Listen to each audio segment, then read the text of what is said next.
এই দেশের জাতীয় পতাকা ছোঁয়ার অধিকার আরএসএস বিজেপির নেতাদের যেমন নেই, তেমন টিএমসির এই অত্যাচারিত নেতা এদের কেউ নেই। কারণ এরাও দেশটাকে শেষ করে দিয়েছে। কারণ দেশে এত লড়াই করে টন টন রক্ত দিয়ে ভিক্ষা করে কয়েক লক্ষ মানুষের প্রাণ যাওয়ার বিনিময়ে তবে কিন্তু 1947 সালে 15 আগস্ট দেশ স্বাধীন হয়েছিল। আজকে সেই স্বাধীন দেশের জনগণ পরাধীন।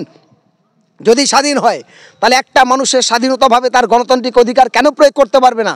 কেন বিরোধী রাজনৈতিক দল করতে পারবে না? কেন হিন্দু মুসলমান একসঙ্গে মিলেমিশে ট্রেনে যেতে পারবে না? কেন সে তার সরকারি প্রাপ্য অধিকার থেকে বঞ্চিত হবে? কেন মহিলাদের কন্যাশ্রী যুবশ্রী চুরি হবে? কেন 100 দিনের টাকা চুরি হবে? কেন আবাস যোজনা গীতাঞ্জলি চুরি হবে? কেন রাস্তাঘাট নিয়ে বিপন্ন দুর্নীতি চলবে? এই উত্তর বিজেপি তৃণমূল নেতারা দিতে পারবে, যারা দেশ চালাচ্ছে, যারা সমাজ চালাচ্ছে।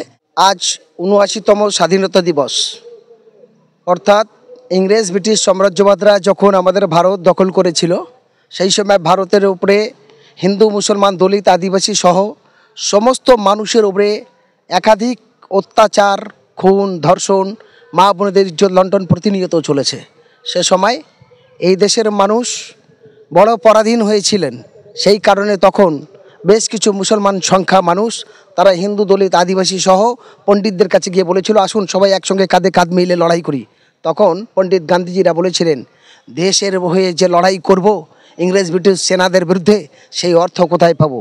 তখন মুসলমানরা বলেছিল যে আমরা দেশের জন্য প্রাণ দিতে রাজি, দেশের জন্য রক্ত বিক্রি করব, ভিক্ষা করব বলে 1 পয়সা 2 পয়সা করে চাঁদা তুলে তুলে লক্ষাধিক টাকা পণ্ডিত গান্ধীজির হাতে দিয়ে বললেন, যান আপনারা দেশ ভ্রমণ করুন, সারা দেশের হিন্দু দলিত আদিবাসীদের এক জায়গা করুন, আমরা মুসলমানদের এক জায়গা করি। তারপরে হিন্দু মুসলমান দলিত আদিবাসী শিখ ইসাই একসঙ্গে ঐক্যবদ্ধভাবে কাঁধে কাঁধ মিলে ইংরেজের বিরুদ্ধে লড়াই করে তবে আজকের সেই স্বাধীনতার দেশ পেয়েছি। এই দেশটা কেন পেয়েছি? দেশটা পেয়েছি ইংরেজদের বিরুদ্ধে লড়াই করে। এবং তারপরে 1949 সালে দেশের সংবিধান তৈরি হয়। সংবিধানের মধ্যে পরিষ্কার আছে, আপনি কি খাবেন আপনার ব্যাপার, আপনি কেমন ড্রেস পরবেন আপনার ব্যাপার, আপনি কোন ধর্ম কেমনভাবে পালন করবেন আপনার ব্যাপার। ফলে সেখানে কোনো হিংসার কথা নেই, কোনো সন্ত্রাসের কথা নেই, কোনো সাম্প্রদায়িকের কথা নেই। দুর্ভাগ্যের বিষয়, আজ যারা দেশ পরিচালনা করার দায়িত্ব পেয়েছেন বা দায়িত্ব গ্রহণ করেছেন, তারা সেই সংবিধানের শপথ নিয়ে করেছেন। আমার প্রশ্ন এই জায়গাটায়, আজ ভারতবর্ষে স্বাধীন হলেও গোটা ভারতবর্ষের সমস্ত রাজ্যের সমস্ত দেশের মানুষ পরাধীন হয়ে আছে। কেন? এই শাসক আর শোষকের পরিচালনার মধ্যে দিয়ে দেশ স্বাধীন হলেও দেশের জনগণ পরাধীন হয়ে আছে। আজকে গোটা ভারতবর্ষের একদিকে বিজেপি, একদিকে তৃণমূল, দুটো দলের দ্বারায় মানুষের গণতন্ত্র বিপন্ন। মানুষের বিবেক মানের তার নিজস্ব স্বাধীনতার নেই, নিজস্ব গণতান্ত্রিক অধিকার সে প্রয়োগ করতে পারে না।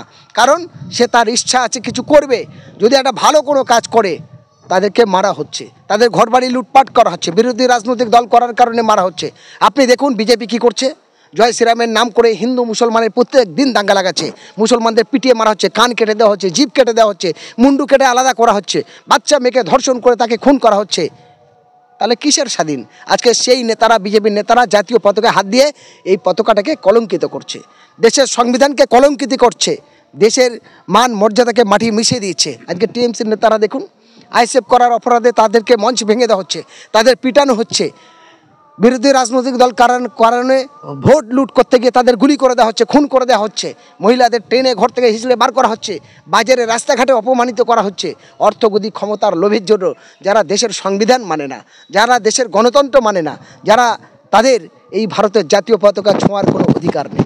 আমি হোসেন গাজী একজন সামাজিক মানুষ হিসাবে, একজন মানবাধিকার কর্মী হিসাবে খুব দায়িত্ব নিয়ে বলছি, পরিষ্কার বলতে চাই ভারতবাসীর কাছে, প্রত্যেকটা জাতি ধর্ম বর্ণ নির্বিশেষে সব মানুষের কাছে বলতে চাই, এই দেশের জাতীয় পতাকা ছোঁয়ার অধিকার আরএসএস বিজেপির নেতাদের যেমন নেই, তেমন টিএমসির এই অত্যাচারিত নেতা এদের কেউ নেই। কারণ এরাও দেশটাকে শেষ করে দিয়েছে। কারণ দেশে এত লড়াই করে টন টন রক্ত দিয়ে ভিক্ষা করে কয়েক লক্ষ মানুষের প্রাণ যাওয়ার বিনিময়ে তবে কিন্তু 1947 সালে 15 আগস্ট দেশ স্বাধীন হয়েছিল। আজকে সেই স্বাধীন দেশের জনগণ পরাধীন। যদি স্বাধীন হয় তাহলে একটা মানুষের স্বাধীনতাভাবে তার গণতান্ত্রিক অধিকার কেন প্রয়োগ করতে পারবে না? কেন বিরোধী রাজনৈতিক দল করতে পারবে না? কেন হিন্দু মুসলমান একসঙ্গে মিলেমিশে ট্রেনে যেতে পারবে না? কেন সে তার সরকারি প্রাপ্য অধিকার থেকে বঞ্চিত হবে? কেন মহিলাদের কন্যাশ্রী যুবশ্রী চুরি হবে? কেন 100 দিনের টাকা চুরি হবে? কেন আবাস যোজনা গীতাঞ্জলি চুরি হবে? কেন রাস্তাঘাট নিয়ে বিপন্ন দুর্নীতি চলবে? এই উত্তর বিজেপি তৃণমূল নেতারা দিতে পারবে, যারা দেশ চালাচ্ছে, যারা সমাজ চালাচ্ছে? তারা উত্তর দিতে পারবে না। ফলে সমাজকে এরা ধ্বংস করছে, এরা অর্থগতি ক্ষমতার লোভের জন্য মানুষের গণতন্ত্রকে হরণ করছে। তাই আমি বলতে চাই, আজ 15 আগস্ট স্বাধীনতা দিবসে আজ যেমন এই পবিত্র দিন, সঙ্গে মুসলমান সহ সব সারা বিশ্বের মানুষ জানে আজ পবিত্র জুম্মার দিন। আজ পবিত্র জুম্মার দিন শুক্রবার, আর এই দিনেই পড়েছে স্বাধীনতা। এটা মানুষের বহু সৌভাগ্যের ব্যাপার। ফলে এই পবিত্র দিনটাকে অপবিত্র করে দিয়েছে তৃণমূল এবং বিজেপির নেতারা। বড় দুঃখের বিষয়। তাই আমি বাংলার প্রত্যেকটা সুবুদ্ধি সম্পন্ন মানুষের কাছে বলবো, আপনারা দুহাত তুলে দোয়া করুন, আশীর্বাদ করুন, প্রার্থনা করুন। এই সন্ত্রাসবাদী, এই সাম্প্রদায়িক দুই শক্তি তৃণমূল এবং বিজেপিকে যেন পরাস্ত হয়, এই দুই দলের যেন অস্তিত্ববিহীন হয়। 2026-এ মানুষ কথা বলতে পারে, মানুষ স্বাধীনভাবে চলতে পারে, হিন্দু মুসলমান ভ্রাতৃত্ববোধ রক্ষা হয়, এমন ধর্মনিরপেক্ষ রাজনৈতিক দলগুলোকে ঐক্যবদ্ধভাবে জোট হলে দেশ বাঁচবে, সমাজ বাঁচবে, জাত বাঁচবে। সঙ্গে বেকার সমস্যার সমাধান হবে, কৃষকরা উন্নত পাবে, বেকার, বিধবা, বেওয়া, অনাথ, এতিম সহ খেটে খেকো মানুষ, দিনমজুর মানুষ থেকে আর শিক্ষক, ছাত্র ছাত্রী পর্যন্ত সবাই সুরাহা পাবে। আজকে আমরা অবাক লাগে, ছাত্রছাত্রী তারা তাদের অধিকার পাচ্ছে না, কুকুরের মতো টেনে হিঁচড়ে নিয়ে যাচ্ছে। ফলে যারা পুলিশের চাকরি করে তাদের উদ্দেশ্য বলতে চাই, আপনারা জনগণের ট্যাক্সের পয়সা খাচ্ছেন, জনগণের ট্যাক্সের পয়সায় ড্রেস পরছেন, গাড়ি চড়ছেন, আপনার গোটা পরিবারের সুখ শান্তি চলছে, আর সেই জনগণের সঙ্গে আপনারা প্রতারণা করছেন, ধোঁকাবাজি করছেন, অত্যাচারিত করছেন, নেতাদের মতো গুন্ডামি করছেন। ফলে আজ পবিত্র দিনেও এই রকম ধরনের যে পুলিশগুলো আছে তাদেরও ওই জাতীয় পতাকা ছোঁয়ার কোনো অধিকার নেই, তাদেরও আজকের স্বাধীনতার পতাকা তোলার কোনো অধিকার নেই। আর যারা যারা জাতীয় পতাকা তুলেছে তাদের তওবা তিল্লা ভুল ক্ষমা চেয়ে নিয়ে বলতে হবে, আমি আজ থেকে এতদিন পর্যন্ত আমার জীবনে যা ভুল করেছি, ত্রুটি করেছি, ওদের ভবিষ্যতে আর কোনো হিন্দু, আর কোনো মুসলমান, আর কোনো সাধারণ মানুষের সঙ্গে এই অত্যাচার করব না। ফলে যে অত্যাচারী পুলিশ এবং গুন্ডা, তৃণমূল নেতা, বিজেপির নেতা, তাদের এই শপথ নিতে হবে, আমি দায়িত্ব নেবছি। যদি তা না হয় তাহলে মনে রাখবেন, শ্রীলঙ্কার মতো আপনাদেরও একদিন সময় আসবে গাছে বেঁধিয়ে পিটবে। মনে রাখবেন, আপনাদের এইরকম পুলিশ, এরকম গুন্ডা, এরকম নেতা, সে বিজেপি হোক আর তৃণমূল হোক, ওই বাংলাদেশের হাসিনার মতো একসময় আপনাদের দেশ ছাড়তে হবে। ফলে আমি আবেদন করব, সময় থাকতে শুধরে যান, দেশের মর্যাদাকে রক্ষা করুন, দেশের সংবিধান এবং গণতন্ত্রকে রক্ষা করুন, এবং সমস্ত মানুষের সুসম্পর্কিতভাবে শান্তি শৃঙ্খলা বজায় রেখে জানে ভাই ভাইয়ের মতো কাঁধে চলতে পারি, সেই আহ্বান আজ স্বাধীনতা দিবসে পবিত্র জুম্মার দিনে এই আহ্বান গোটা দেশবাসীর কাছে রাখলাম।